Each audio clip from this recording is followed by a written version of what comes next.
Let us start with our fifth module, in which we shall describe the process for ramp transfer, describe the process for transit checks. Professor, what is ramp transfer? A ramp transfer means transferring passengers from an arrival flight to the departure flight directly from the ramp, that is, without bringing the passengers into the terminal in the least possible time.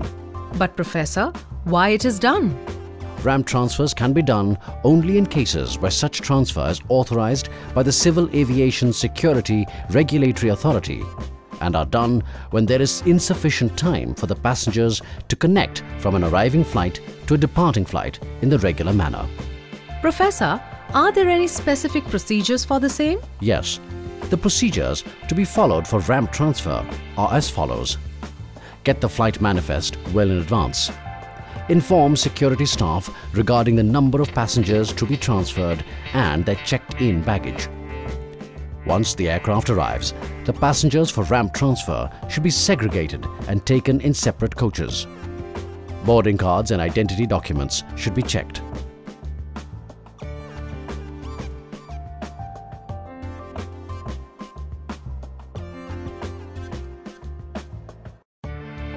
Security staff should segregate, reconcile and load the check-in baggage in separate trolleys. Trolleys should be escorted up to the departing aircraft. Baggage should be handed over to the security staff at the hold of the departure aircraft. Professor, it means that any passenger who is to be transferred on the ramp is not allowed to go to the terminal building. Yes, and if they do so, then they have to go through the pre-embarkation checks once again.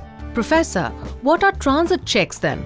Before we talk about transit checks, we should understand what is a transit flight. A transit flight is what we call a hopping flight. It is a flight which flies via another destination before reaching its final destination. For example, a passenger bound to London is flying via Dubai. This passenger will remain on board the aircraft in Dubai. In the above example, a transit check would be conducted in Dubai to ensure the flight is safe and secure. Transit checks are performed using the following steps. Announcements are made in the aircraft to the passengers who are disembarking at transit station to keep their boarding cards ready for checks. Boarding cards are checked at stepladder or aerobridge to ensure that only passengers who have to deplane at that station are disembarking.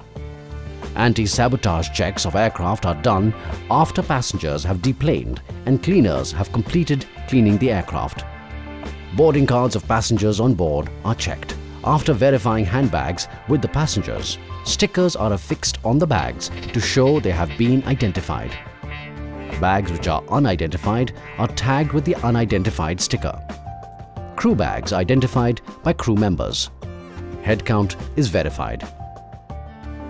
What are the procedures to be followed for unidentified bags, Professor? After checks are completed, check again for the owner of the unidentified bag. Crew should make announcements.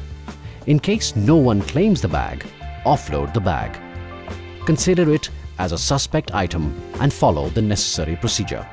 That brings us to the end of Module 5. So, in this module, we have seen 1. The process for ramp transfer. 2. The process for transit checks. Thank you.